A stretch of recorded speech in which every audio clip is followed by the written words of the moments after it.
On a pris un peu de retard, donc il faut patienter un tout petit peu plus que 18 heures. Tout d'abord, je m'appelle Franz Schultheis, je suis sociologue allemand et j'ai le plaisir d'animer cette dernière table ronde. Je veux juste profiter, je ne vais pas prendre du temps aux interlocuteurs, mais je voudrais aussi profiter du temps qui est à ma disposition pour dire un très grand merci au groupe qui a édité ce livre. En tant qu'étranger, je peux aussi rappeler que Pierre Bourdieu est un penseur transnational, que sa réception dépasse de loin et largement ce qu'on a comme écho en France. Et parfois, c'est un écho qu'on peut avoir à l'étranger nettement plus fair-play que ce qu'on a l'habitude de connaître en France. Donc, c'est un grand cadeau pour toute la communauté scientifique internationale. Et le travail accompli, je trouve, c'est un grand investissement, mais ça valait bien la peine. Alors, la table ronde se compose de 3 collègues. On commence avec Julie Gervais, qui est maître de conférence et qui travaille sur le champ public, l'administration et ses acteurs, si je vois bien. Ensuite, Nikos Payotopoulos, il est sociologue grec, il travaille à l'université de Crète et, entre autres, il travaille aussi sur l'État, les systèmes d'enseignement, l'internationalisation des élites. Loïc Wacon, on n'a pas besoin de le présenter, il est bien connu ici et ailleurs aussi. Et il travaille aussi sur les questions d'État, par exemple sur la question de la main droite de l'État, le système carcéral et la pénalisation de la pauvreté, avec plein d'autres objets et sujets, bien sûr, encore. Donc, on va tout de suite enchaîner avec Julie Gervais. On ne va pas discuter après, comme on a fait jusqu'à maintenant, on ne va pas discuter les contributions individuelles, mais il y aura le temps à la fin de poser des questions et de discuter. Si vous voulez bien. Merci. Bonjour. Je voudrais d'abord remercier les organisateurs de la confiance qu'ils m'accordent en m'invitant ici. Alors, moi, je propose de répondre scrupuleusement à la commande qui m'a été faite et de faire dialoguer a posteriori mes recherches et les analyses de Pierre Bourdieu, et donc d'essayer de dresser des parallèles, sachant qu'il s'agit de retenir, comme il nous y invite, des programmes de recherche, des schèmes de pensée, plus que des topos ou des idées. Donc je vais laisser les commentaires plus généraux sur les effets d'État à ceux qui, ici présents, sont mieux armés que moi pour ce faire. Alors rapidement, un mot sur ma position. Mes recherches s'inscrivent dans la science politique de l'administration et visent à contribuer à une sociologie de l'État, principalement à partir de la sociologie de ces groupes dominants, qu'il s'agisse des grands corps de l'État ou des consultants issus du secteur privé. Pour le dire de façon très schématique, l'enquête sur laquelle je me focaliserai ici a pour questionnement sous-jacent la façon dont l'État incorpore et assimile le néolibéralisme par l'entremise de ses hauts fonctionnaires, et notamment du corps des ponts et chaussées. Alors, comment ce travail entre-t-il en résonance avec sur l'État, et plus généralement, quels enseignements tirer de ces cours pour une science politique de l'administration? Je ne prétends pas, bien entendu, être exhaustive, donc je développerai ici 3 points. Je vais partir pour cela de l'analyse de la politique du logement, cette partie de son cours dont Bourdieu déplore qu'elle ait suscité un très faible taux de prise de notes. C'est par cette politique qu'il commence, et c'est sur elle que sur l'État s'achève, voire, selon Bourdieu, que l'État lui-même se délite, comme il l'affirmera dans Contre-feu ou La misère du monde. Alors, l'apparent moindre intérêt des auditeurs du Collège de France pour la présentation de cette enquête témoignait, selon lui, de la difficulté à articuler, je cite, l'analyse d'un état de l'État, tel qu'on peut l'observer, avec des propositions générales sur l'État. C'est cette question que je voudrais aborder en premier point, en me penchant sur ce que nous enseigne la démarche empirique de Pierre Bourdieu. Il faut ruser avec les grands problèmes, nous dit-il. Plutôt que de partir des grandes questions relatives à l'État, cet objet impensable, sa stratégie de recherche a été, je cite, d'attraper ces grands problèmes par un côté accessible où il livre l'essentiel qui est caché sous les apparences de l'insignifiant. Soulever donc des questions d'ordre général en partant du particulier, d'un truc qui n'a l'air de rien, comme il le formule, hein, mais dans lequel se joue quelque chose de fondamental. Pour le dire un peu rapidement, il part d'une conversation entre un vendeur et un acheteur au salon de la maison individuelle. Il en a déjà été question. Et c'est à partir de ce dialogue, de cette interaction, qu'il va progressivement remonter jusqu'au sommet de l'État, en passant notamment par l'étude de commissions et de comités mis en place en vue d'une nouvelle politique du logement. En partant d'un petit bout de la lorgnette, il avance par régression et finit en quelque sorte par tomber sur l'État. L'intérêt de s'arrêter sur le concret, les petits faits, le niveau micro-sociologique a été souligné par d'autres auteurs qui invitent les chercheurs à se décomplexer, à utiliser le microscope. Et c'est en se focalisant sur des micro-relations au guichet de la CAF, par exemple, qu'un auteur comme Vincent Dubois rend compte d'un trait structurel du rapport à l'administration. Je me suis, pour ma part, penchée sur un objet de petite taille en construisant des angles d'analyse qui ont fonctionné comme des révélateurs d'enjeux plus généraux. Donc, le titre de ce travail est « La réforme des cadres de l'action publique ». Et ce titre joue sur le double sens de la notion de cadre, puisqu'il s'est agi d'associer l'étude de la structuration d'un groupe dirigeant et l'étude des orientations dans la conduite de l'action publique.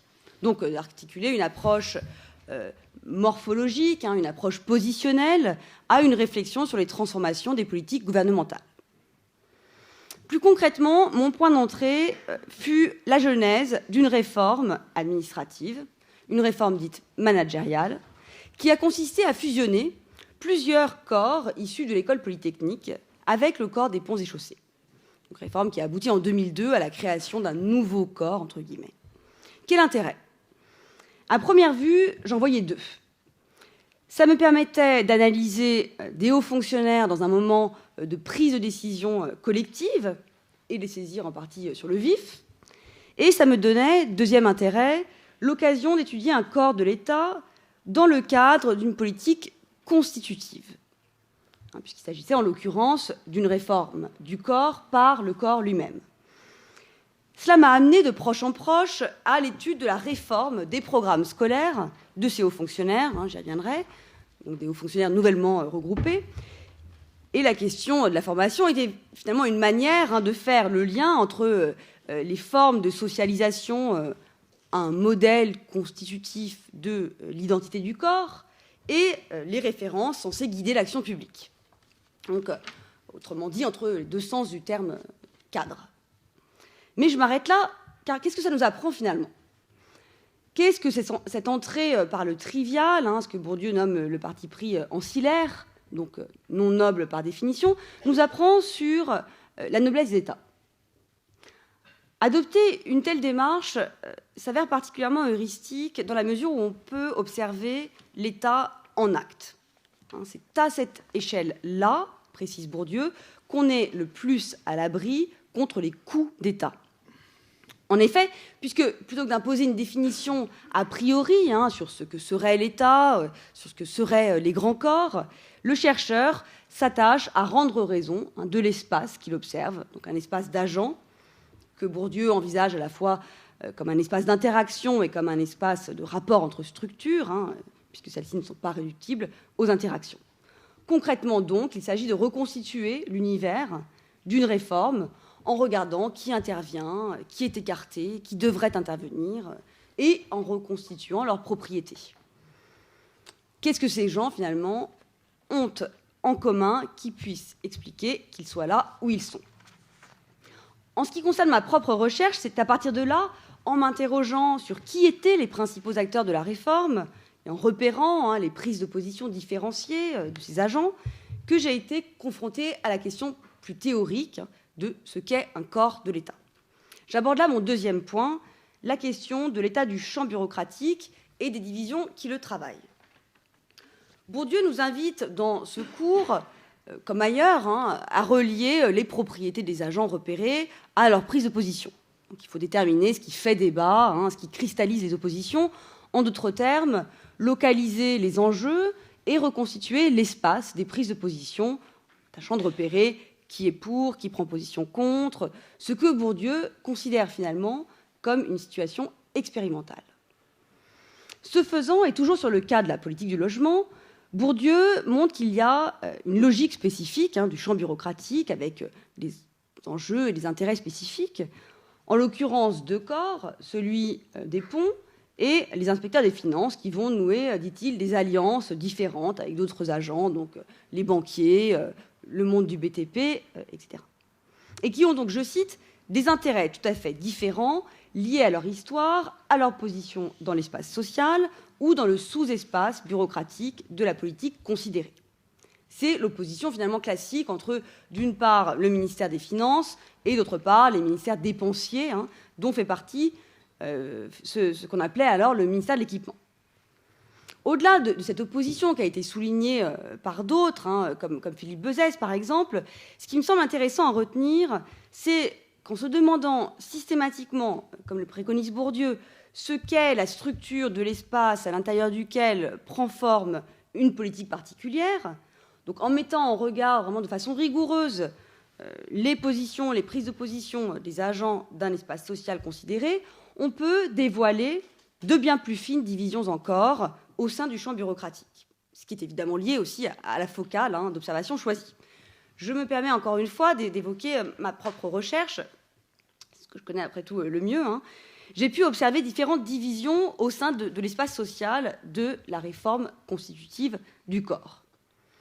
Une première opposition qui voyait s'affronter le corps des ponts, canal historique, si je puis dire, aux trois autres corps censés fusionner avec lui. Donc aviation civile, Météo France, ingénieur géographe. Soit ceux qu'un haut fonctionnaire des ponts nommait en entretien les gueux de l'X. Pour comprendre, il faut comprendre que c'est une mésalliance. Et donc comprendre justement une telle mésalliance, entre guillemets, suppose de rendre compte des conditions de possibilité d'une telle réforme.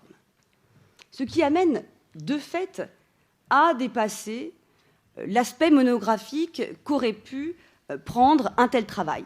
Donc par régression, on remonte peu à peu pour comprendre une fusion qui se produit à contre-courant des hiérarchies instituées, à contre-courant des modes de domination qui sont fondés sur le classement de Polytechnique et qui sont légitimés par ce même classement. Il faut donc reconstituer, restituer les positionnements relatifs et les relations objectives des uns et des autres sur le temps long. Donc analyser finalement cet espace des grands corps de l'État avec ses hiérarchies ordonnées, quasiment immuables. Autre division qui tiraille cet espace social, c'est celle qui voit s'affronter donc des représentants de l'administration avec, certes, d'un côté les agents du ministère des Finances et ceux du ministère de l'Équipement, mais également une troisième entité, la Direction générale de l'administration et de la fonction publique, qui n'était pas alors sous la tutelle de Bercy. Et donc ça crée ça dessine un triangle complexe qui va autoriser des stratégies d'alliance, de renversement, à géométrie variable, je passe. Ce qui est intéressant là c'est peut-être que ces agents de l'État peuvent s'opposer à double titre. À la fois parce qu'ils représentent un ministère, donc en l'occurrence les agents de Bercy qui vont voir dans la fusion une source d'économie d'échelle, réduction des effectifs, etc. Mais ils peuvent également s'opposer en tant qu'ils sont eux-mêmes membres d'un grand corps de l'État, les inspecteurs des finances, issus de la botte de l'ENA, et qu'à ce titre, ils n'entendent pas accorder au corps des ponts et chaussées les faveurs statutaires auxquelles ses membres prétendent. Ça nous renvoie là à un troisième type de division entre les corps d'État et entre les grandes écoles. Dans la lignée de la fusion, il s'est agi de réformer la formation scolaire, mais également de dresser les frontières du corps. Là, c'est la question de l'équivalence entre les titres, ce que Bourdieu appelle le taux de change entre les différentes espèces de capital, à savoir qui en admet, à quel niveau, selon quel quota, comment préserver la pureté d'un corps, comment produire de la rareté dans le recrutement pour justement en préserver la grandeur, etc. De ce fait, encore une fois par régression, on est amené à étudier le champ des grandes écoles, qui a ses propres logiques, ses intérêts particuliers. Et là, on plonge dans la société des distinctions, tout le monde se compare. Je passe sur les détails de ces puissantes rivalités pour aborder une quatrième et dernière opposition qui me semble bien illustrer comment des questions d'ordre général peuvent être posées à partir de petits objets. Je veux évoquer là les divisions qui tiraillent, qui travaillent le corps des ponts et chaussées, et qu'a révélé l'analyse de l'espace social des réformes étudiées. Un grand corps, donc, qui est le résultat d'engagements, d'activités hétérogènes, jamais complètement voulu par quelqu'un, jamais complètement contrôlé par personne, une institution qui est agie tout autant qu'elle agit. Bref, j'ai tâché de mettre au jour les composantes qui incarnent, qui font et qui éventuellement défont un corps de l'État. Premièrement, la formation, les grandes écoles qui le fabriquent, qui lui donnent accès. Deuxièmement, le statut et l'appartenance corporatiste, donc la régulation propre du corps via son association professionnelle, son syndicat. On pourrait évoquer troisièmement les stratégies individuelles de ses membres et quatrièmement, enfin, la position professionnelle, donc le ministère principal de tutelle que le corps est censé servir. Or, il n'y a pas ou il n'y a plus d'identité d'intérêt entre les grandes écoles, les représentants du corps et le ministère.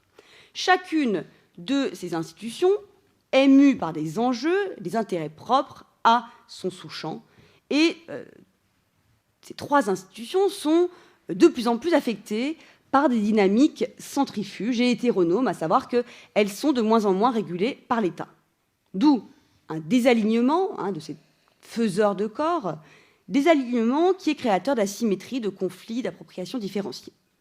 Puisqu'on a les grandes écoles, donc Polytechnique et l'École des Ponts, qui défendent une stratégie globale dans le champ des universités et des grandes écoles, une stratégie qui est tournée vers l'international, pour qui finalement les grands corps sont de ce fait une moindre source de distinction. On a deuxièmement les représentants du corps qui vont défendre les individus, les stratégies personnelles, donc les conditions matérielles, les intérêts de carrière, et qui participent de ce fait à l'autonomisation du corps, à l'égard du ministère notamment. Ils encouragent le pantouflage, par exemple. Troisièmement, des hauts fonctionnaires qui désertent les métiers traditionnels du corps, notamment en termes techniques et territoriales, qui vont chercher à faire carrière en dehors de leur tutelle, donc notamment à Bercy ou dans les banques, dans la finance. Et puis enfin, le ministère de l'Équipement, ancrage de référence, mais qui est en pleine déstabilisation du fait de la décentralisation, qui le vide alors de sa substance, un ministère qui est soumis à de très fortes dynamiques centripètes et qui va chercher à remettre le corps sous sa coupe. Ce que je viens de décrire, c'est finalement seulement un cas d'étude, mais qui peut être lu, me semble-t-il, comme une théorie du délitement de l'État à travers la désintégration de ses composantes, des composantes d'un grand corps, pardon. Des composantes qui étaient auparavant plus intégrées, plus tenues, voire plus invisibles, et qui se révèlent, ce délit, du fait de ces transformations macrosociales. Ce sont ces transformations qui vont rendre visibles les désajustements. Je voudrais terminer mon intervention par un troisième et dernier point, qui sera beaucoup plus rapide. Comment, sur l'État, nous permet-il de penser ce qui se joue dans ces divisions entre les ministères, entre les grandes écoles, entre les grands corps? Il s'agit là de quelque chose à la fois très simple, qui est constitutif de la sociologie, mais pour l'analyse de laquelle Bourdieu donne des armes précises, à savoir que les personnes qui occupent des positions de pouvoir tendent tout simplement à vouloir s'y maintenir et à vouloir augmenter leur capital. Dans son enquête sur la politique du logement, il observe que les agents du ministère de l'Équipement défendent une forme de soutien étatique au logement. Donc c'est l'aide à la pierre, et il s'oppose ainsi aux agents du ministère des Finances favorables, eux, à l'aide à la personne, donc une position plus libérale. Serait-ce que les polytechniciens sont progressistes et défendent une vision collectiviste? Non, bien entendu, répond Bourdieu, c'est parce qu'ils appartiennent à un corps qui a partie liée avec une forme de règlement progressiste. C'est en effet parce que des prérogatives du corps des ponts dépendent de cette politique publique et de son maintien, et c'est donc par extension la pérennité du corps qui est mise en question dans le passage de l'aide à la pierre à l'aide à la personne.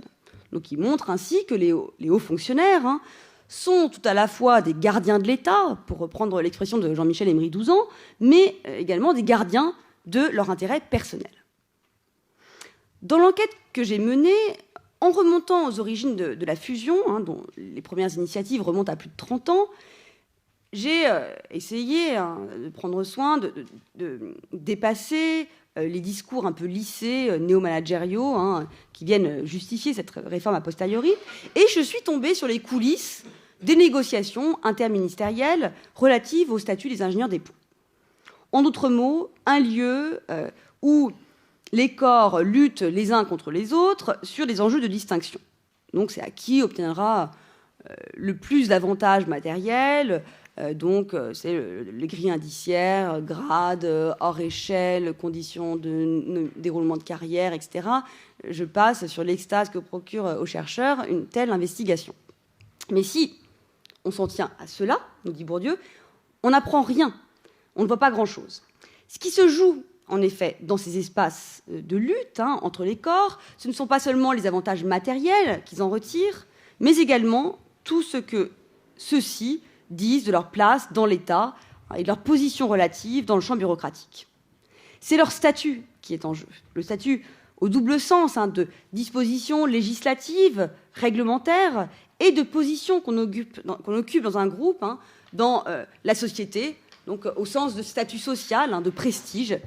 Et ça illustre particulièrement bien les racines même du mot intérêt que décrit, que Bourdieu souligne dans ses cours, à savoir inter esse, qui signifie appartenir, avoir partie liée avec. Donc la question c'est bien, en sommes-nous toujours? Le corps des ponts est-il toujours un grand corps? Pourra-t-il se maintenir dans son être et se pérenniser? En d'autres termes, est-il toujours légitime? Et c'est ce que décrit Bourdieu, la redistribution est productrice de légitimité. Je voudrais partir de cette question pour rebondir sur ce qui a été évoqué dans la table ronde précédente, et je terminerai là-dessus. Changer les programmes scolaires, dit Bourdieu, c'est changer la structure de distribution du capital. Ça nous donne des pistes, me semble-t-il, pour penser les réformes des grandes écoles, en réforme actuelle, à l'école des Ponts et Chaussées, mais aussi à l'ENA ou à Sciences Po. Je renvoie là, de manière un peu schématique, à l'importance des cours de gestion, au management, à la moindre importance de la culture générale, l'insistance sur les savoir-être, et puis la question du recrutement par entretien également. Cela, effectivement, modifiera probablement le profil des candidats et des lauréats. On peut résumer ça par une formule qui est pleine d'anachronismes, mais c'est le passage probablement d'une noblesse de robe à une bourgeoisie commerciale, ce qui est montré par exemple par Didier Georgakakis sur la fonction publique, le concours de la fonction publique européenne. De fait, ces évolutions plus contemporaines rapprochent sans doute les capitaux de la noblesse d'État, nouvelle et future, de ceux des financiers, des commerciaux, des consultants. Et je voudrais rebondir sur ce que disait Christophe Charles, à savoir qu'on a des formes de noblesse d'État, des nouvelles formes de noblesse d'État qui émergent et qui remettent en cause la noblesse d'État. Je pense qu'il y a la matière à réflexion. Y a-t-il effectivement remplacement, remise en cause? N'y a-t-il pas également, je suis prudente, du fait de cette évolution des profils dans les grands corps de l'État, de ce rapprochement avec ceux qui sortent des business schools, pour le dire un peu rapidement, n'y a-t-il pas des formes de coopération dans la mise en place de ce qu'on appelle la modernisation, entre beaucoup de guillemets, au sein de l'État, et dans ce passage d'un ordre bureaucratique à des représentations néo-managériales. Voilà, je vous remercie.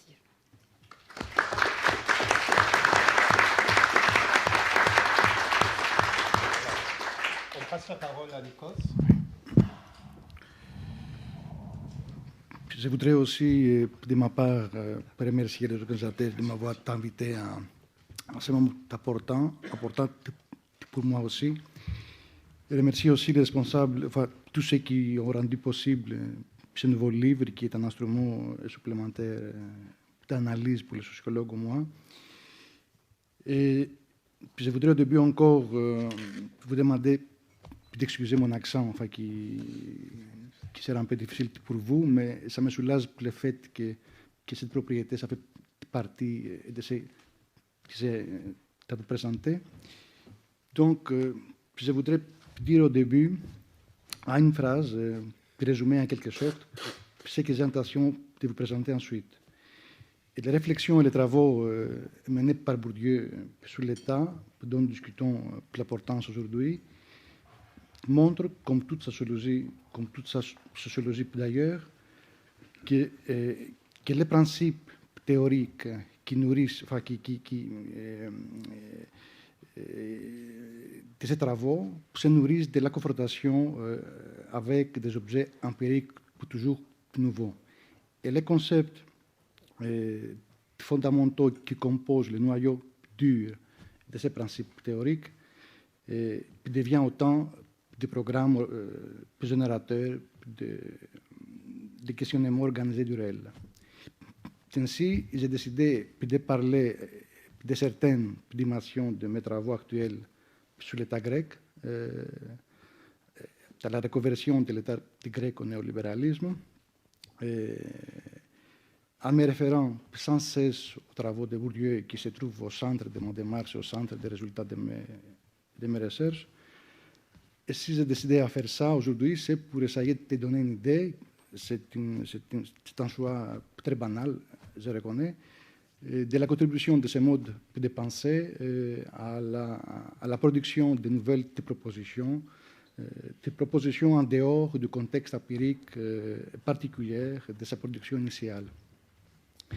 Et plus particulièrement, en ce qui me concerne ici, de la contribution très importante de ces modes de pensée à une meilleure compréhension du mécanisme de l'impérialisme culturel et par là à la production d'une véritable économie des phénomènes de domination internationale symbolique.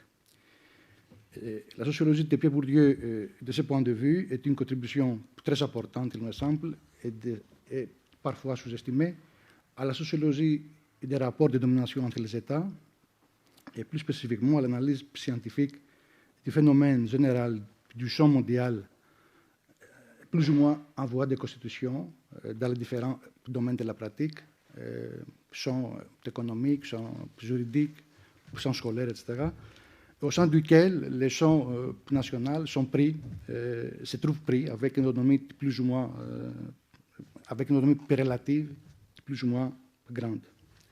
Voilà donc ce que je voudrais vous présenter aujourd'hui.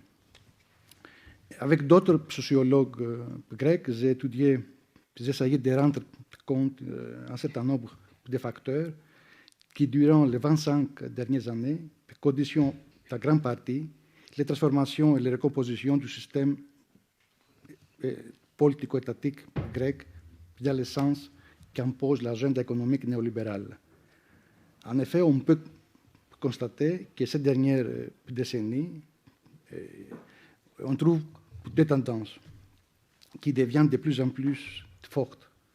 La première, celle des liens étroits entre les formations à l'étranger des agents politiques, surtout dans les pays anglo-saxons, et le secteur privé, tendance qui va de pair avec une autre, la seconde, qui voit la position des agents qui doivent leur position en capital économique devenir de plus en plus dominante.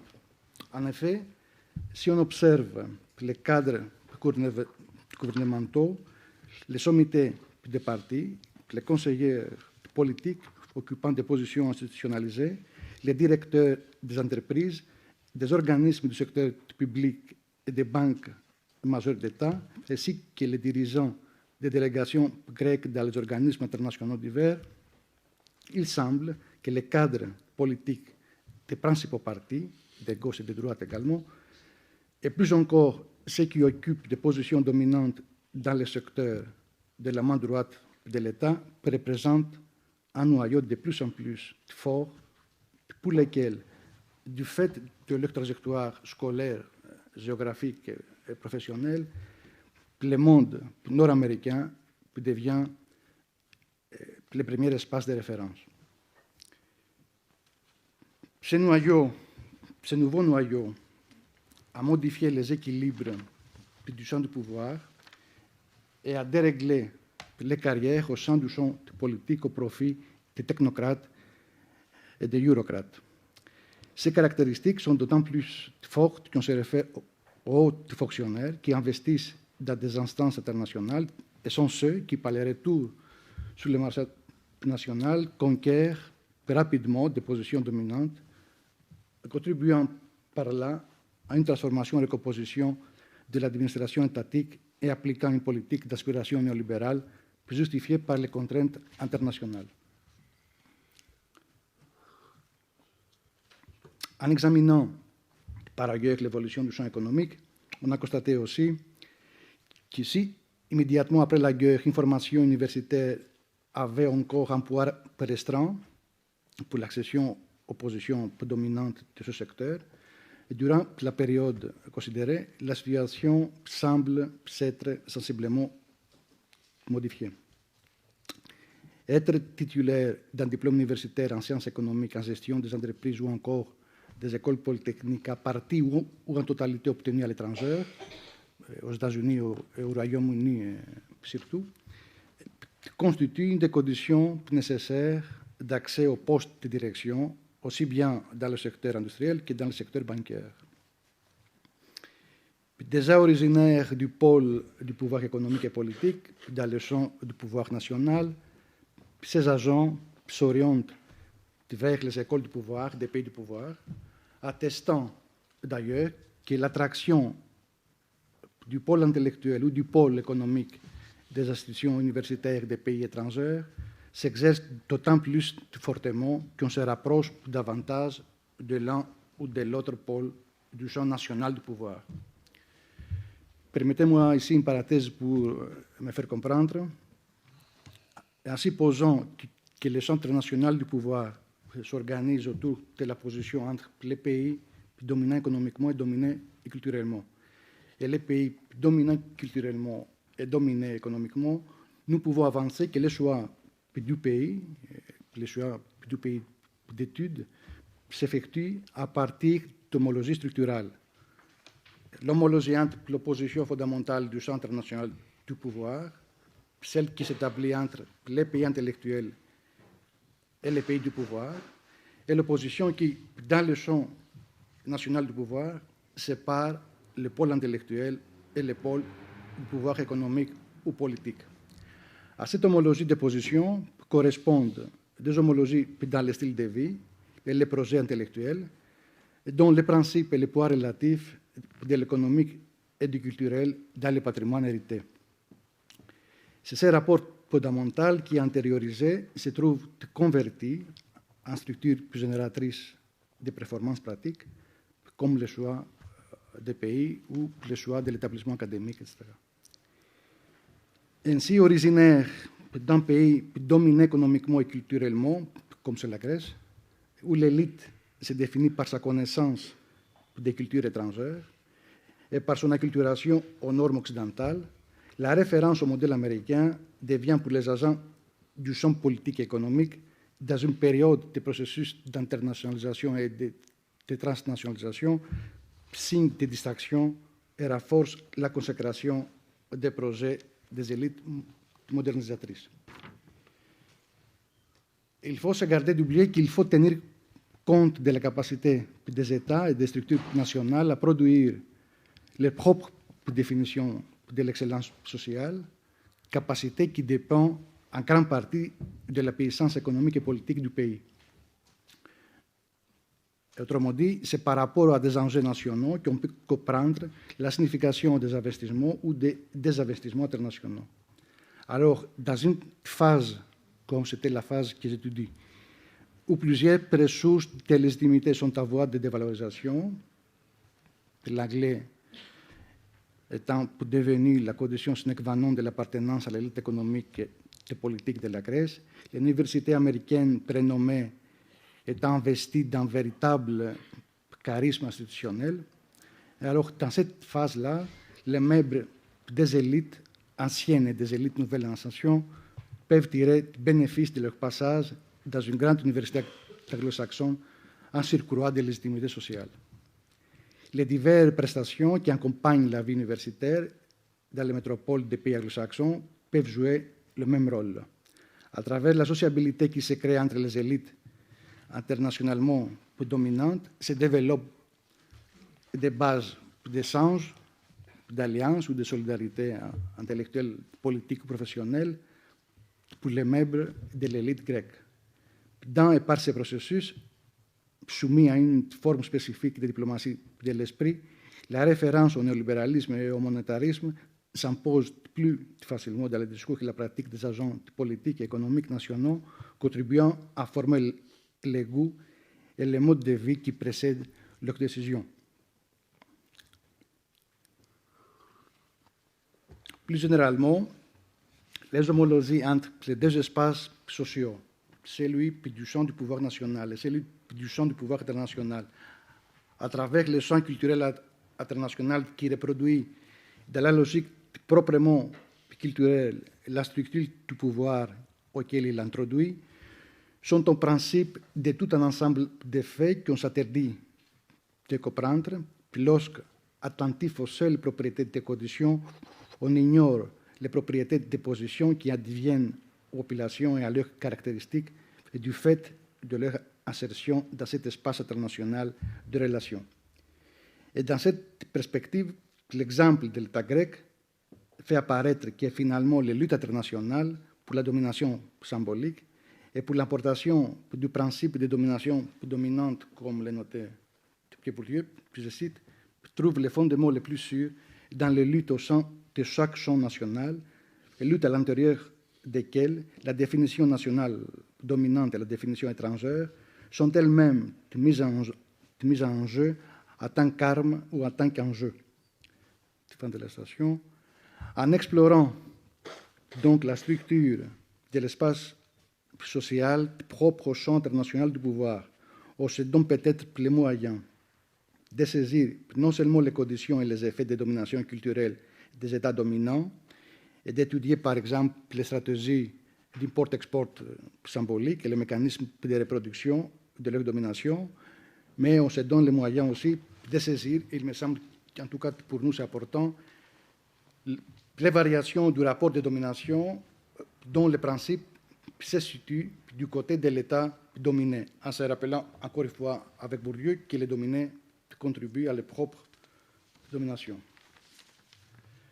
Parler du champ culturel et du pouvoir international au sein desquels les champs nationaux se trouvent pris, mais avec une autonomie relative plus ou moins grande, donne peut-être les moyens de comprendre mieux, entre autres, les phénomènes d'impérialisme culturel et de rendre mieux compte des effets des multinationales de la production symbolique. On a pu, par exemple, dans d'autres cas, comprendre pourquoi les Grecs cosmopolites de la bourgeoisie nationale, menacés sur le marché national par les effets de généralisation du mode de reproduction à composante scolaire, sont les premiers à trouver des voies de reconversion dans les carrières qui leur ouvrent le nouvel espace international des dirigeants. Comment, par exemple, aussi, certaines fractions à déclin des classes dominantes deviennent-elles porteuses d'idéologies régressives qui, sous prétexte de se libérer de l'impérialisme, régressent vers des nationalismes. Je termine, je suis dans la... OK. Vous l'avez compris que le dessein de mon intervention était de donner une idée des effets que peuvent produire les travaux de Bourdieu sur l'État, si on les conçoit comme lui-même les proposait pour toute son entreprise scientifique, à savoir comme un modus operandi et pas comme un opus operatum. Sachant que l'attention progressive accordée par Bourdieu à l'État, comme cela a été le matin analysé, elle doit être remplacée de la dynamique de ce travail d'élaboration d'une théorie plus générale des champs. J'ai essayé de donner un exemple du fait qu'on pourrait transposer ces théories au niveau des États en essayant de décrire les mécanismes qui régissent les rapports entre les États et leurs effets de domination. Ce changement de perspective du travail scientifique en ce domaine, comme dans d'autres, qui propose le radicalisme de sa théorie de domination économique, politique et symbolique, permet à l'œuvre de Bourdieu de fonctionner comme une formidable machine à accélérer le temps pour utiliser une phrase de Pascal Casanova qui a été utilisée dans un autre domaine. Il me semble en effet que l'œuvre de Bourdieu offre, surtout aux scientifiques issus des États des pays dominés, dans l'espace culturel et dans l'espace du pouvoir international, la possibilité de rompre avec les routines de l'établissement académique national et par là d'essayer de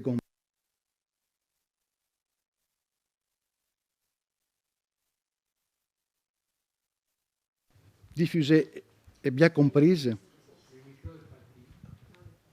Vous avez compris, mais enfin, ok. Diffuser et bien comprise, elle permet de profiter d'une avancée considérable sans passer par les étapes de la pensée sociologique qui l'ont précédé et permis son développement. Et c'est cette possibilité de rattrapage en sautant les étapes qui permet la théorie de Bourdieu qui m'a conduit à parler d'un effet géosynchrone sociologique. Et puisque je ne fais pas partie de l'univers français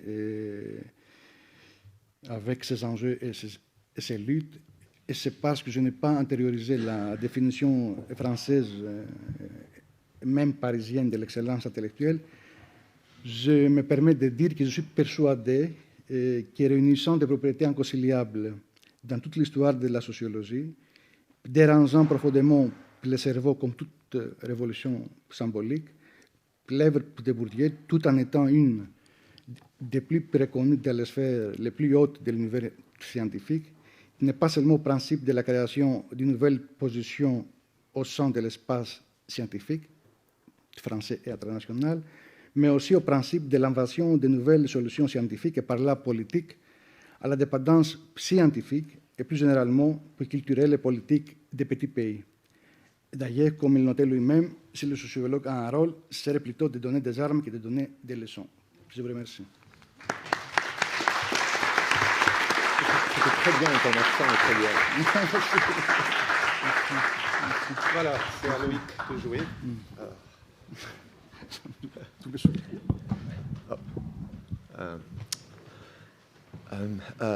Merci. Je m'excuse par avance de mon accent aussi, comme ça on est à égalité. On entend chanter quand même le sud de la France. Je voudrais d'abord remercier le public d'être venu nombreux durant toute cette journée, bien sûr pour écouter de la belle sociologie, mais aussi pour être là en ce jour qui n'est pas un jour comme les autres. C'est un jour difficile, mais il est plus facile parce qu'on est ici tous ensemble. Donc je voudrais vous remercier pour ça. Je voudrais également remercier nos collègues étrangers qui ont été invités très tard et qui ont tous bouleversé leur calendrier pour pouvoir être parmi nous. Et donc on leur doit un merci tout particulier. Enfin, je voudrais remercier tous les gens qui ont travaillé dans les coulisses, les gens qu'on désigne par le terme assez péjoratif de petit personnel, en tout cas tous les gens qui ont aidé à rendre cet événement possible, depuis la fabrication du livre jusqu'au nettoyage de cette salle et à nous amener de l'eau, etc., donc, qui sont souvent oubliés, mais qui, s'ils n'étaient pas là, ces événements ne pourraient pas se faire. Également, je voudrais, en dernier, remercier tous ceux très nombreux qui ont œuvré durant la décennie passée à diffuser, à prolonger, à rendre accessible l'œuvre de Pierre Bourdieu. Et je vais mentionner 3 personnes en particulier parce qu'elles n'ont leur dévouement n'a d'égal que leur discrétion. C'est Marie-Christine Rivière, Franck Poupeau et last but not least, Jérôme Bourdieu. Voilà, j'ai la difficile mission d'être le dernier intervenant quand la journée est longue, il fait chaud, on est fatigué, donc je ne vais pas vous lire un texte tout préparé. Et je vais commencer en explicitant le titre de ma communication. J'ai intitulé cette communication « Que faire de Pierre Bourdieu dans tous ses états ?» Que faire de Pierre Bourdieu dans tous ses états? Je vais expliciter les 2 éléments du titre. Pierre Bourdieu dans tous ses états, ça s'écrit avec état E majuscule. Parce qu'il n'y a pas un, mais 3 modèles de l'état dans les travaux de Bourdieu, et notamment dans le cours que l'on peut désormais lire sur l'état. Il y a un modèle génétique, j'appellerais ça l'état 1 ou l'état G, l'état génétique, c'est le modèle de la genèse de l'état moderne, transition de la maison du roi à la raison d'état, passage du mode de reproduction dynastique au mode de reproduction bureaucratique, et corrélativement l'invention de la notion de public, qui est le produit de la genèse de l'État et qui ne lui préexistait pas. Et donc on invente l'État et en même temps on invente la notion de public. Deuxième modèle, c'est ce que j'appellerais le modèle structural, ou l'état S. L'État S, le modèle structural, c'est l'État comme banque centrale de capital symbolique. C'est l'instance qui s'est arrogé le monopole de l'usage légitime de la violence symbolique, c'est-à-dire la capacité d'inculquer des catégories, d'assigner des identités, et par là de modeler l'espace social et ses divisions. Ce monopole, lui, est corrélatif de l'invention et de l'institutionnalisation de la notion d'universel. Et donc on voit un modèle de l'État nous donne le public, l'autre modèle nous donne l'universel. Et il y a un troisième modèle, comme si on n'avait pas déjà assez de travail, c'est ce que j'appellerais l'État F, l'État fonctionnel, c'est ce que fait l'État, les activités de l'État. L'État, c'est ici, on va retrouver le schème des deux mains de l'État, le schème de la main gauche et de la main droite, et que Bourdieu emprunte à Hobbes et à son portrait du Léviathan, et qu'il révise et qu'il actualise. Et je dirais que ces deux mains, la main gauche, la main droite, la main féminine, la main masculine, c'est une main qui protège et l'autre, c'est une main qui discipline. Alors, donc, voilà Bourdieu dans tous ses états, en gros les trois modèles. Et donc, que faire de ces trois modèles, de ces trois états de Bourdieu? 3 pour le prix d'un, après tout, on ne va pas se plaindre. Il faut faire de ces trois modèles de l'État ce que Bourdieu nous a fait faire de son vivant, tous ceux qui ont eu le bonheur et le privilège de travailler avec lui, ce qu'il nous a appris à faire, à savoir le faire travailler. Et ici donc les faire travailler, mettre son travail sur l'État au travail pour produire de nouveaux objets empiriques et, ce faisant, élargir, approfondir les schémas qu'il nous donne, tester les hypothèses qu'il avance, raffiner les concepts qu'il propose, les réviser, voire au besoin les réfuter et les dépasser quand c'est possible. Ainsi va la science, et Bourdieu ne l'aurait pas voulu autrement. La grande force, justement, je pense, de sa pensée réside dans le rare alliage qu'elle opère entre la foi dans la raison et l'énergie iconoclaste avec laquelle il applique cette raison au monde social et au monde scientifique en tout premier lieu. En gros, il y a deux rapports possibles à la théorie sociologique, génériquement. Ce qu'on peut dire un rapport scolastique qui nourrit l'érudition et un rapport pragmatique ou génératif qui anime l'élaboration d'objets nouveaux. Et ce choix, quand on est travaillé avec Bourdieu ou après Bourdieu, je pense que c'est un choix facile. Si être bourdieusien, c'est verser dans la bourdieusologie, la célébration des concepts et la génuflexion devant le maître, alors nul doute que Pierre Bourdieu nous aurait dit, à l'instar de Marx, naguère, quand on lui demandait s'il était marxiste, « Je ne suis pas bourdieusien ». Alors, j'ai adopté donc ce que j'ai fait, je vais expliciter un petit peu ces modèles, j'ai très peu de temps, et je vais vous dire ce que j'ai essayé de faire avec ces modèles de l'État. Je les ai adoptés et adaptés pour essayer de repenser l'État pénal, et essayer de rapatrier l'État pénal au cœur de la théorie de l'État. Alors là, on a un premier paradoxe qui est que tous les théoriciens de la genèse de l'État moderne, notamment en Europe, que ce soit Hinz, Weber, Elias, Tilly ou Gianfranco Poggi, ont mis l'accent sur la monopolisation de la violence physique, la formation des armées, la formation de la police, dans l'émergence de l'État. Mais dès qu'on quitte la théorie de la formation de l'État, cette violence physique que l'État exerce, et notamment l'appareil pénal, la police, la justice et la prison, s'évaporent, disparaissent. Si vous regardez après les grandes théories de l'État, vous ne trouverez pas une ligne écrite sur le rôle de la prison, par exemple, et l'appareil pénal est cédé à la criminologie, comme si la police, la justice et la prison étaient en quelque sorte des appendices techniques qui ne servaient qu'à remplir une fonction matérielle mineure. Or, ce que je vais arguer, c'est au contraire, la pénalité est une capacité politique centrale de l'État, c'est le lieu de sa souveraineté, c'est le lieu de l'expression de son pouvoir, il faut donc la rapatrier, il faut rapatrier le pénal au cœur de la sociologie politique. Et donc, avec ces trois schémas, je vais arguer que Pierre Bourdieu nous aide à découvrir aussi et à comprendre et à expliquer le phénomène stupéfiant que nous avons observé lors des 30 dernières années, qui est le grandissement et la glorification de l'État pénal, donc la police, la justice, la prison, et notamment le retour extraordinaire de la prison au tournant de notre siècle, alors qu'autour de 1975, tous les spécialistes de la question pénale s'accordaient à prédire le dépérissement, voire la disparition de la prison. Or, c'est exactement l'inverse qui s'est passé. Donc, comment comprendre ce phénomène? C'est ce que j'appellerais donc l'ascension de l'État pénal. Et ce faisant, Bourdieu nous aide également à saisir les rapports entre pénalité et néolibéralisme, et de là à mieux modéliser le néolibéralisme, cette révolution par le haut, qui tente à remodeler l'État de sorte à en faire un vecteur de discipline, la main droite, et de marchandisation. Enfin, et je conclurai là-dessus, Bourdieu nous invite à repenser la justice criminelle comme une machine à classifier, qui joue en quelque sorte un rôle analogue et inverse des écoles d'élite, en ceci que, de même que les écoles d'élite effectuent la légitimation de ceux d'en haut, le système de justice pénale va légitimer la marginalisation de ceux d'en bas. Et on a donc deux machines à légitimer, les écoles d'élite qui donnent les patentes de culture et les brevets d'excellence en haut, et je vais arguer le système de justice pénale qui donne, au contraire, en quelque sorte, des diplômes négatifs qui justifient, selon la même logique de la responsabilité individuelle et du démérite, la marginalisation des plus dominés parmi les dominés.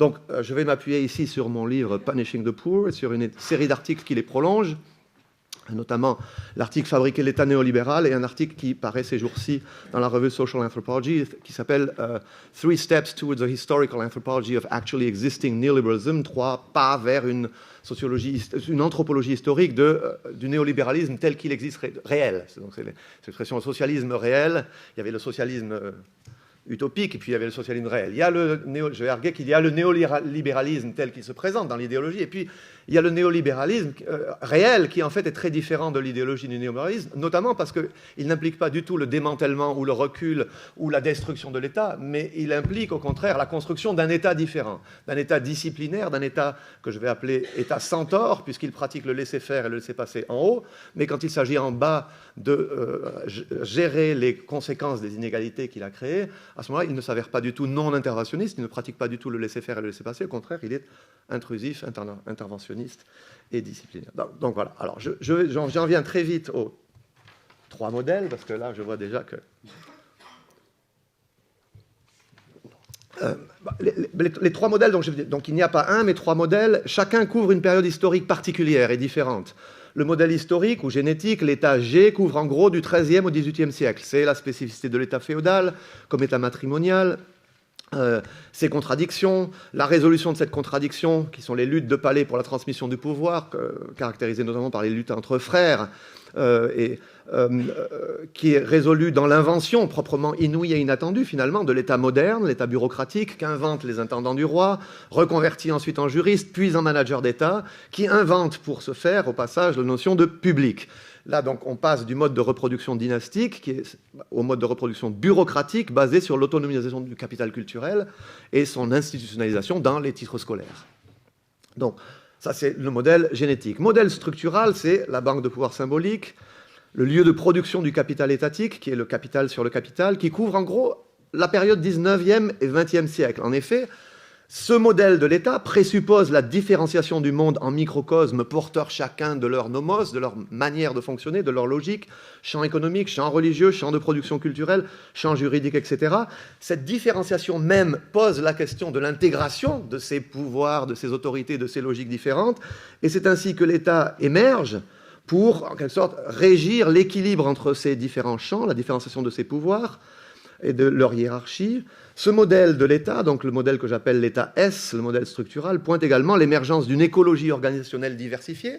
C'est la différenciation des branches de l'État, la spécialisation, la professionnalisation du personnel d'État qui forme l'État bureaucratique tel que nous le connaissons aujourd'hui et qui invente la notion d'universel. Troisième modèle, donc c'est le modèle que j'appelle le modèle fonctionnel, l'État F, c'est ce que fait l'État. Et là, quand Bourdieu nous parle du modèle F, il ne nous parle pas du XIIIe siècle ou du XVe siècle ou du XIXe ou même du XXe siècle, il nous parle de, en gros, la période 75 à nos jours. Il nous parle du tournant, de la fin du XXe siècle, de l'effondrement du régime et la montée du néolibéralisme, avec après l'effondrement du régime fordiste keynésien qui a été mis en place pendant le long siècle industriel, en gros 1880 à 1980. Et Bourdieu, ici, se préoccupe de comprendre les transformations récentes de l'État.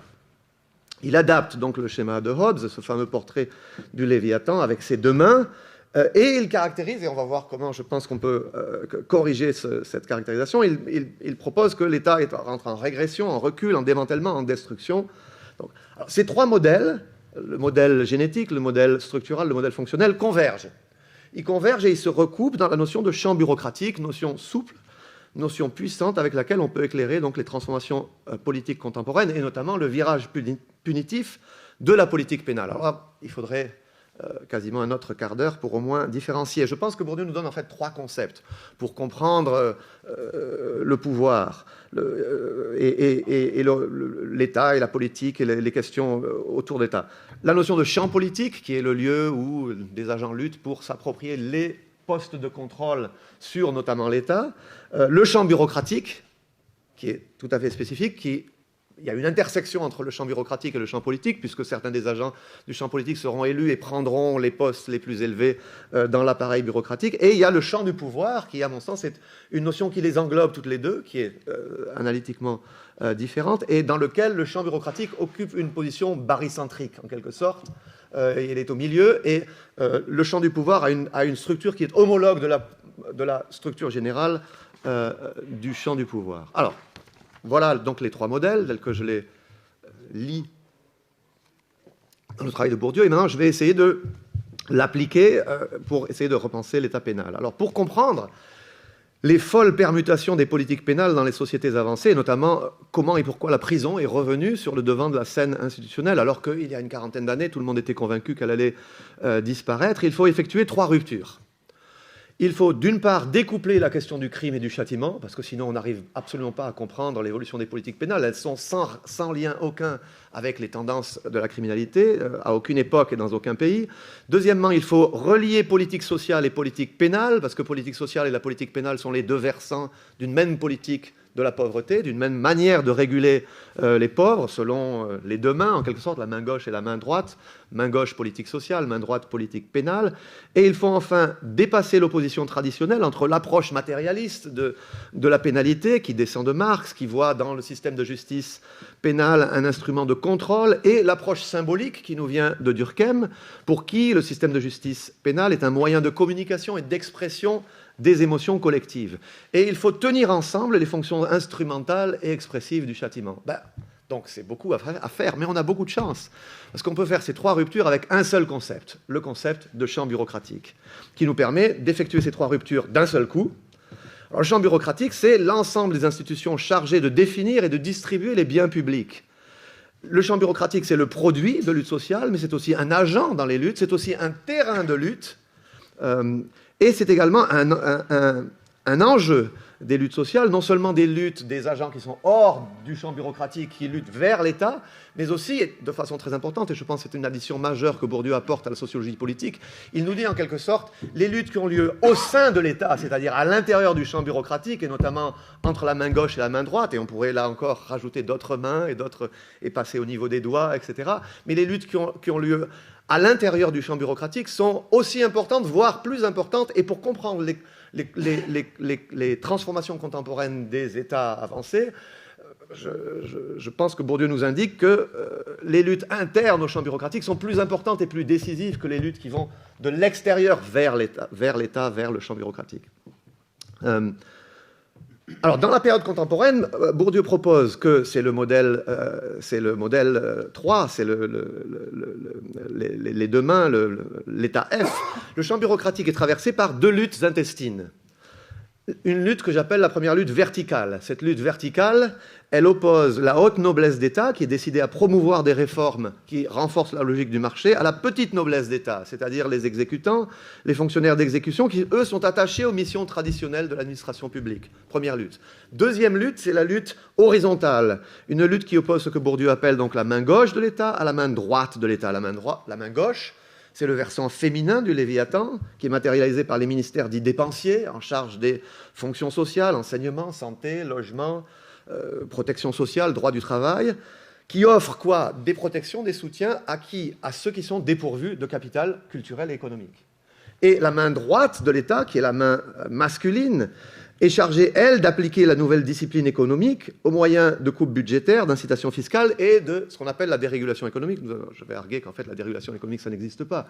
C'est la re-régulation en faveur de certains acteurs, et notamment des firmes, qu'on cache sous la notion de dérégulation économique. Alors, ici, Bourdieu nous invite à saisir, dans un même cadre conceptuel, les différents secteurs de l'État, main gauche, main droite, travail social, police, justice, ces différents secteurs de l'État qui affectent les conditions et les chances de vie des catégories dépourvues de capital économique et culturel, et donc à discerner que ces secteurs sont enchâssés dans des rapports de coopération antagonistes, puisqu'ils s'affrontent pour la prééminence au sein du champ bureaucratique, et pour savoir finalement quels sont les problèmes dits sociaux qui doivent avoir la priorité de l'État, qui relèvent de la responsabilité de l'État, comment l'État doit intervenir, quel traitement il doit donner à quel problème, et avec quelle urgence, et avec quels moyens, avec quel personnel, selon...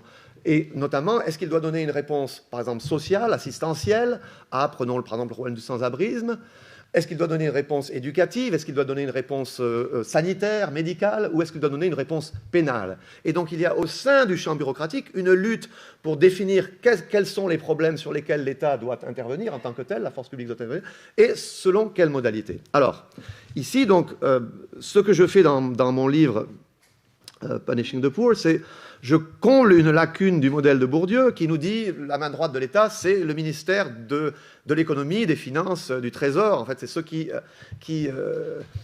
exercent la discipline budgétaire. Et j'argue, il manque quand même, de manière très importante, la police, la justice et la prison, qui sont aussi une des composantes essentielles de la main droite de l'État et qui, c'est intéressant, exercent aussi une discipline par la force physique, cette fois-ci.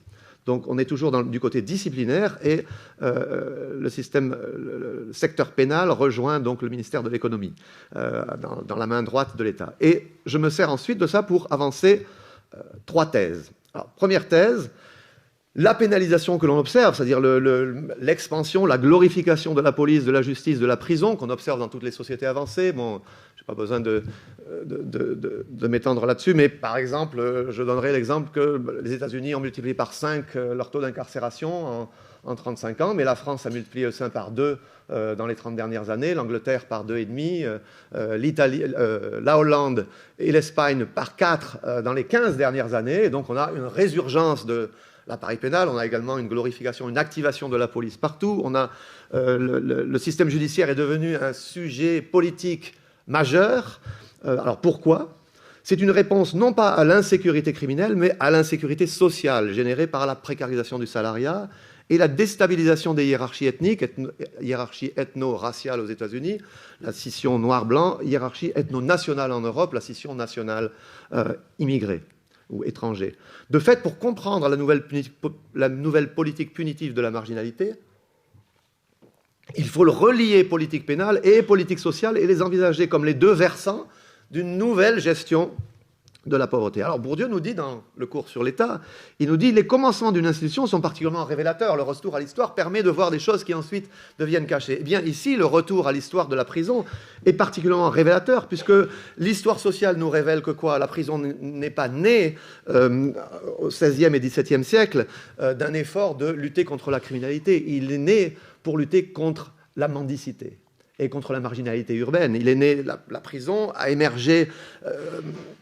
le Bridewell de London, par exemple, en 1555, la Zuchthaus d'Amsterdam en 1656, l'hôpital général de Paris ouvre en 1656 également, non pas pour traiter de la criminalité, mais pour traiter de la marginalité urbaine, et notamment du problème qu'on appelle dans Londres le problème du sturdy beggar, c'est-à-dire du mendiant qui est valide et qui pourrait travailler et qui pourtant là dérange l'ordre. Et donc la prison est inventée pour instiller la discipline du travail salarié à tous ceux qui sont capables de travailler, notamment aux mendiants, et à travers l'incarcération. Là, je citerai juste une petite phrase de Bronisław Geremek, le grand historien polonais, dans son très bel ouvrage « La potence ou la pitié ». Alors c'est intéressant parce que la potence ou la pitié, il y a les deux.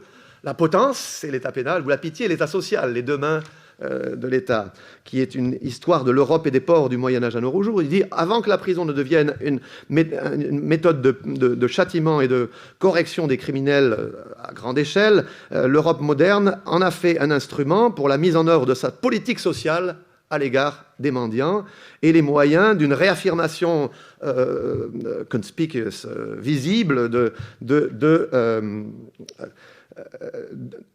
l'éthique du travail dans les pays qui ont pris la voie du développement capitaliste. Alors, je dirais, il en est à la fin du XXe siècle comme à la fin du XVIe siècle. C'est-à-dire, de même qu'à la fin du XVIe siècle, on a eu un bouleversement qui a mené à la genèse de l'État moderne, de la même manière, à la fin du XXe siècle, on a un bouleversement vrai qui amène au remodelage de l'État et à la genèse d'un nouveau type d'État et que je vais venir caractériser maintenant. Cet État, je vais le caractériser comme l'État néolibéral. Alors, ici, il faudrait plus de temps que je n'en ai. La notion de néolibéralisme est une espèce de concept bâtard qui est un peu suspendu entre l'usage polémique, journalistique et l'usage analytique. La vision commune du néolibéralisme, c'est que ça implique le recul, le retrait, l'abandon de l'État, voire son saccage, et le règne du marché. Ça, je veux arguer que c'est l'idéologie du néolibéralisme, ça n'est pas sa sociologie. Car partout où on a promu le marché, on a en fait développé des États et des États forts. Le néolibéralisme, c'est d'abord un projet politique et non pas un régime économique.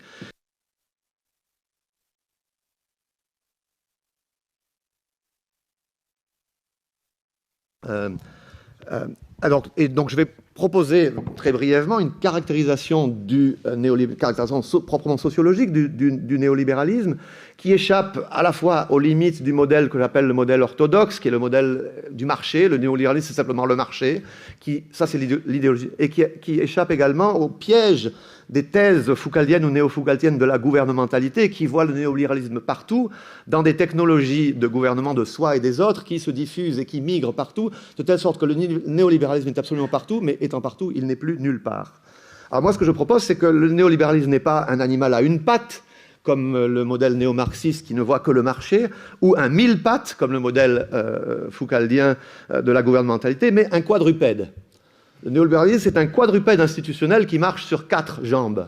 Première jambe, ce qu'on appelle grossièrement la dérégulation économique, est en fait la re-régulation visant à promouvoir le marché ou des mécanismes de type marchand comme dispositif optimal non seulement pour orienter les stratégies des firmes et les transactions économiques, mais aussi pour organiser l'ensemble des activités humaines, la santé, l'éducation, le travail social, etc., etc. Donc ça, et en général, on s'arrête là. On dit ça et ça, c'est ça le néolibéralisme, c'est l'empire du marché. Et moi je dis, ben non, parce que cet empire, il n'existe pas s'il n'y a pas un État pour le faire avancer et le faire exister. Et je dirais donc, deuxième élément de l'État néolibéral, c'est la rétraction, la déconcentration et la recomposition de l'État social, et le passage du droit à l'aide sociale, le welfare, au droit conditionnel, disciplinaire, qu'on appelle par le terme de workfare. Troisième élément, je dirais que troisième composante de l'État pénal, c'est un appareil pénal de l'État néolibéral, c'est un appareil pénal expansif, intrusif et proactif, qui pénètre les régions inférieures de l'espace social, d'une part pour contenir les désordres et les désarrois qui ont été générés par la diffusion de l'insécurité sociale, créée justement par la dérégulation du marché du travail et le retrait de la protection sociale, mais aussi qui va servir de supervision disciplinaire des fractions précarisées du nouveau prolétariat post-industriel, et qui va servir de manière très importante à réaffirmer l'autorité du Léviathan et donc à combler le déficit de légitimité dont souffrent les managers de l'État quand ils abandonnent les missions traditionnelles de protection économique et sociale de l'État. C'est ce que j'appelle les deux missions. C'est l'État pénal va résoudre ce que j'appelle le problème de Karl Polanyi. Le problème de Karl Polanyi, c'est quand vous amenez des rapports marchands, vous détruisez les rapports sociaux et il y a un contre-mouvement, une réaction, il faut contenir les désordres. Le contre-mouvement au marché ne vient pas de la société civile, comme nous le disait Karl Polanyi, il vient de l'intérieur du champ du pouvoir, il vient de l'intérieur du champ bureaucratique, il vient de la main droite de l'État. Et l'État pénal va également résoudre ce que j'appelle le problème de Carl Schmitt. Le problème de Carl Schmitt, c'est le grand théoricien du politique. Carl Schmitt nous dit que la division essentielle, la politique s'ancre dans la division entre l'ennemi, nous et l'ennemi. Et quel meilleur ennemi que les criminels pour réaffirmer l'autorité de l'État et de tracer cette frontière à la Durkheim entre eux et nous, entre eux qui ne veulent pas travailler, qui sont des criminels nés, notoires, et nous qui nous accrochons à l'éthique du travail et qui respectons les règles communes. Alors c'est pour cela que le guignol sécuritaire, c'est pour cela que c'est déployé partout. Et donc je dirais pour quatrième élément, et je terminerai avec ça, donc quatrième élément qui va en quelque sorte servir de lien, de colle pour tenir ensemble le marché, la politique du workfare et l'État pénal expansif et intrusif, c'est la trope culturelle de la responsabilité individuelle qui va se répandre et servir de justification au déploiement de l'État néolibéral, dans lequel donc l'État pénal, le développement de l'État pénal n'est pas un développement tératologique, n'est pas une aberration, n'est pas une contradiction au néolibéralisme, n'est pas non plus un phénomène transitoire qui, quand on arrivera au néolibéralisme vraiment à fond, l'État pénal aura diminué. Au contraire, c'est un élément constitutif de l'État néolibéral. Il est là pour résoudre le problème de Karl Polanyi, le problème de Carl Schmitt, et il faut donc le faire rentrer dans nos modèles de l'État.